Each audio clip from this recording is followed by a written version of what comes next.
Innal hamdalillah nahmaduhu wa nasta'inuhu wa nastaghfiruhu wa natubu ilayh wa na'udzu billahi min shururi anfusina wa sayyiati a'malina may yahdihillahu fala mudilla lahu wa may yudlil fala hadiyalah wa asyhadu an la ilaha illallah wahdahu la syarika lah wa asyhadu anna Muhammadan abduhu wa rasuluhu la nabiyya ba'dah ya ayyuhalladzina amanu taqullaha haqqa tuqatih wa la tamutunna illa wa antum muslimun fa in asdaqal hadithi kitabullah wa khairal huda huda Muhammadin sallallahu alaihi wasallam wa syarrul umuri muhdatsatuha wa kullu muhdatsatin bid'ah wa kullu bid'atin dhalalah wa kullu dhalalatin finnar. Ma'asyiral muslimin, usikum wa nafsi bitaqwallah faqad fazal muttaqun. Sungguhnya ibadah yang terbaik adalah berdoa kepada Allah Subhanahu wa taala. Nabi sallallahu alaihi wasallam bersabda, ad-du'a'u huwal ibadah. Doa itulah ibadah. Dalam sebagian riwayat Rasulullah SAW bersabda, ad-du'a'u mukhul ibadah. Doa adalah intisari ibadah. Dan sabda Nabi, ad-du'a'u huwal ibadah. Doa itu adalah ibadah. Mirip seperti hadis Nabi SAW, al-hajju arafah. Haji itu adalah wukuf di padang Arafah. Padahal kita tahu ketika haji banyak rukun-rukun yang lain dan banyak ibadah-ibadah yang lain. Di sana ada tawaf dan sa'i, kemudian juga ada ibadah mabit di Mina, ada lempar jamarat dan banyak ibadah-ibadah lain terkait dengan haji. Tetapi Rasulullah SAW mengatakan ad-du'a'u huwal al-hajju arafah, haji adalah Arafah, untuk menunjukkan bahwasanya wukuf di Arafah adalah rukun yang paling utama. Ini mirip seperti sabda Nabi SAW, ad-du'a'u huwal ibadah. Doa adalah ibadah. Di sana banyak ibadah, tetapi ibadah yang sangat menunjukkan penghambaan orang, seseorang hamba di hadapan Allah, pengakuan seorang bahwasanya dia adalah makhluk lemah di hadapan Allah adalah doa ibadah. Oleh karenanya seorang hendaknya senantiasa sering berdoa kepada Allah Subhanahu wa taala.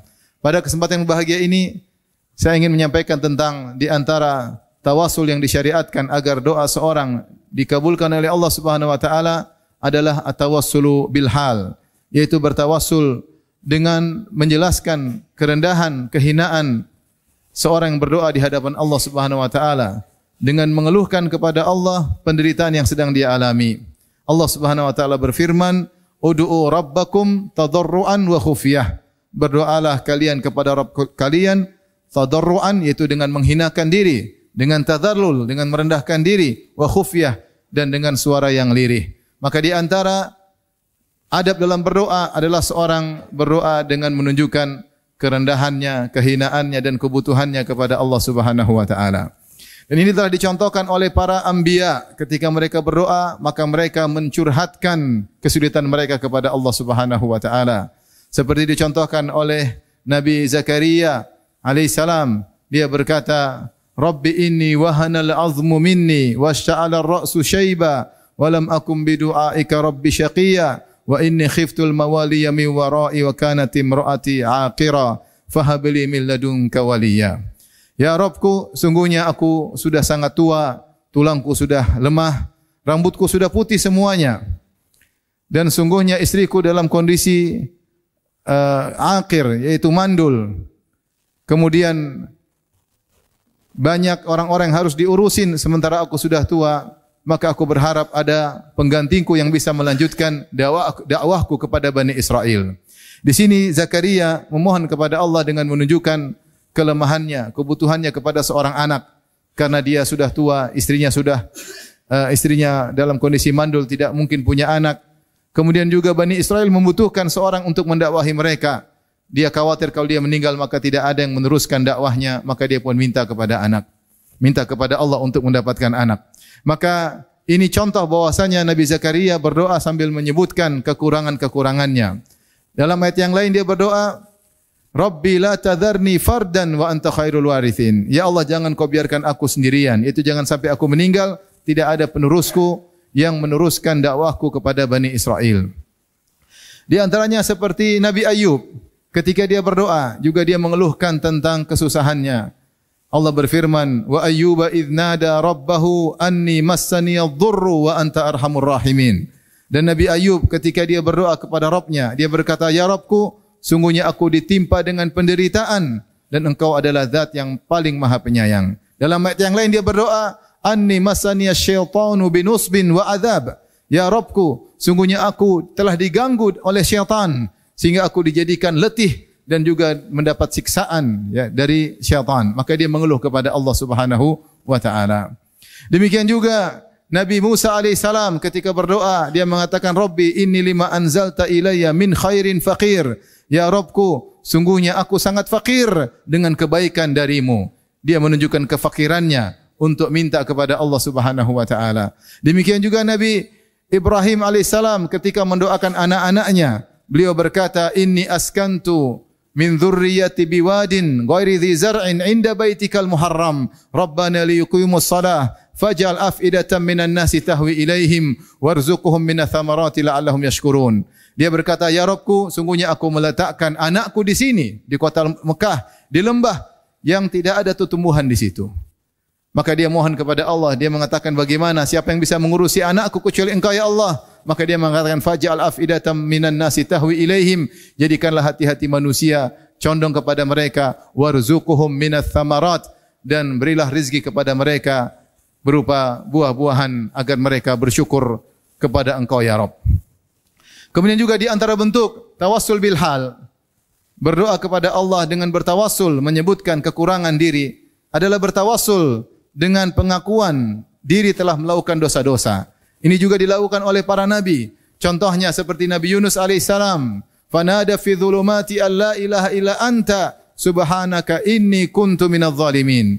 Ketika dia ditelan oleh ikan paus, maka dia menyeru dalam kegelapan yang berkumpul bertubi-tubi. Disebutkan oleh para ulama, Nabi Yunus alaihissalam dalam kegelapan perut ikan paus. Nabi Yunus alaihissalam dalam kegelapan malam gelap gulita ketika itu.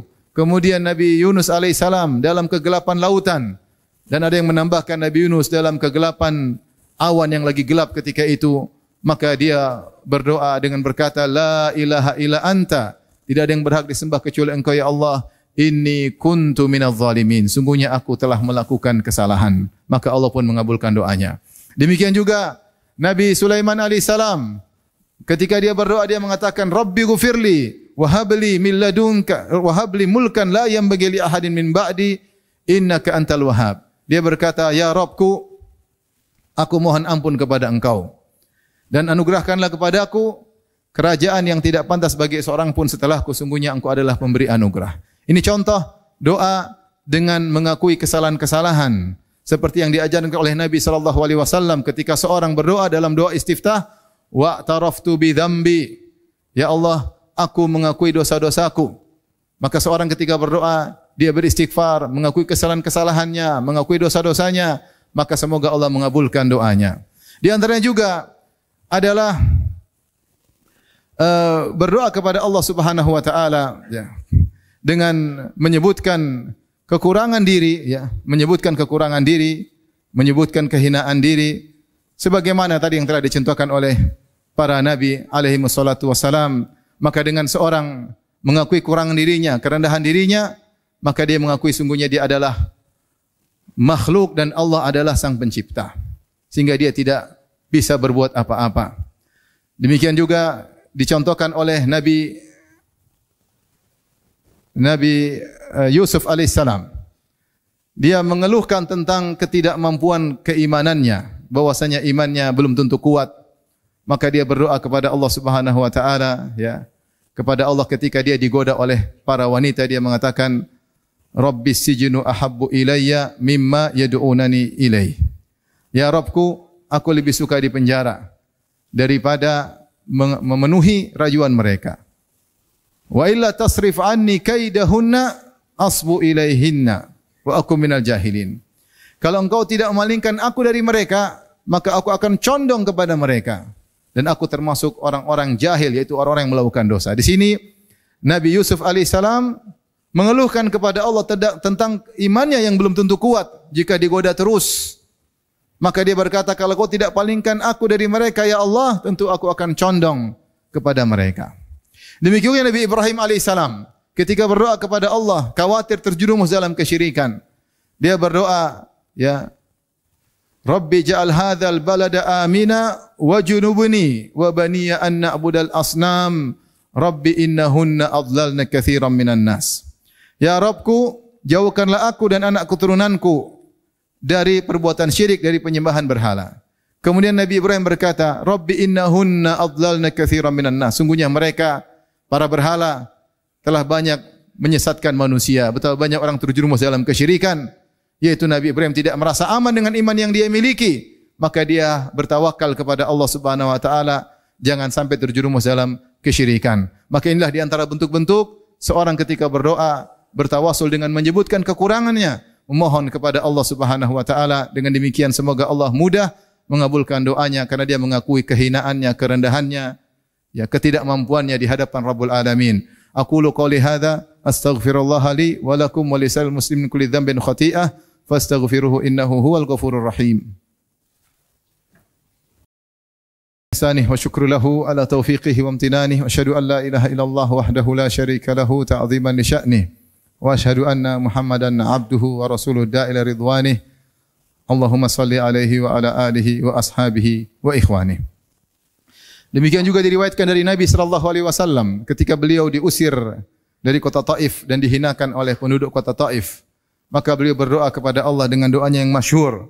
Beliau berkata, Allahumma inni ashku ilaika dha'fa quwwati. Ya Allah, aku mengeluhkan kepada Engkau tentang lemahnya kekuatanku.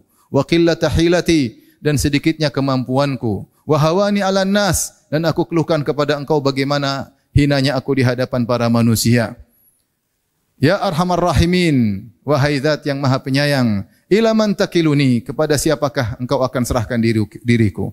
Ila ba'idin yatajahamuni, au ila qaribin malaktahu amri, apakah Kau akan serahkan diriku kepada orang jauh yang berbuat kasar kepada aku, yaitu penduduk Taif, atau kepada orang-orang dekat, yaitu orang Quraisy yang menguasai urusanku?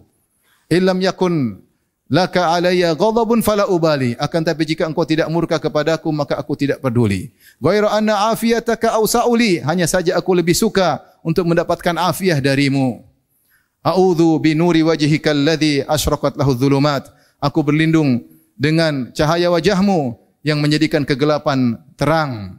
Wa saluha alaihi amru dunya wal akhirah, dengan cahaya wajahmu maka luruslah urusan dunia dan akhirat. An yanzila bi ghadabuk au yahilla alayya sakhatuk, agar Engkau tidak murka kepadaku dan agar Engkau tidak marah kepadaku. Lakal udba hatta tarda, aku senantiasa mohon keridhaan darimu sampai Engkau ridha kepadaku. Wala hawla wala quwata illa bik, tidak ada daya dan upaya kecuali dengan Engkau ya Rabb. Di sini Nabi Muhammad sallallahu alaihi wasallam mengeluh kepada Allah Subhanahu wa taala, dan itu seharusnya seorang hamba ketika menghadapi masalah maka dia mengeluh kepada Allah Subhanahu wa taala, bukan mengeluh kepada manusia. Oleh kerana Nabi Yakub alaihissalam berkata, innama ashku bathi wa huzni ila Allah, sungguhnya aku hanya mengeluhkan kesedihanku hanya kepada Allah Subhanahu wa taala. Dan Nabi Yakub alaihissalam yang telah berkata, fa sabrun jamil, sabar yang indah. Dia mengatakan dirinya, aku hanya bisa dengan sabar yang indah. Apa itu sabar yang indah? Seorang bersabar tidak mengeluh kepada manusia, tetapi hanya mengeluh kepada Allah Subhanahu wa taala, mencurhatkan kesulitannya hanya kepada Allah. Justru itu yang dituntut oleh Allah Subhanahu wa taala, seorang mengakui kelemahannya, kekurangannya kepada Allah Subhanahu wa taala. Bukan seperti yang dilakukan oleh banyak manusia, mencurhatkan Allah kepada manusia, berkeluh kesah akan takdir yang menimpanya. Dia tahu bahwasanya semuanya takdir dari Allah, kemudian dia curhatkan kepada manusia melalui medsos, melalui pembicaraan, dan ini adalah kesalahan, ini adalah kekurangan. Nabi sallallahu alaihi wasallam bersabda, "Man nazalat bihi faqatun fa anzalaha bin nas falam tusadda faqatuhu." Siapa yang ditimpa dengan kesulitan yang mendesak, lantas dia curhatkan kepada manusia, maka tidak akan ada solusinya.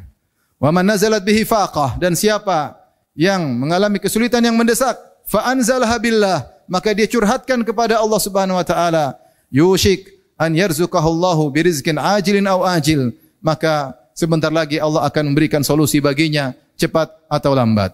Nabi sallallahu alaihi wasallam bersabda, man istaghna man yastaghni aghnahullah. Siapa yang berusaha mencukupkan diri, maka Allah akan buat dia kecukupan. Nabi SAW bersabda, "Wa man yasta'fif yu'ifahullah." Siapa yang berusaha tidak minta-minta kepada manusia, kemudian menjaga harga dirinya, maka Allah akan membuat dia mampu untuk tidak minta-minta kepada manusia. Maka hendaknya seorang ketika mendapati kesulitan, hendaknya hanya curhat kepada Allah Subhanahu wa taala, wasta'inu bis sabri was salah. Jadikanlah salat dan sabar sebagai penolongmu dalam menghadapi berbagai macam ujian kehidupanmu. Innallaha malaikatahu yusalluna 'alan nabi, ya ayyuhalladzina amanu sallu 'alaihi wa sallimu taslima.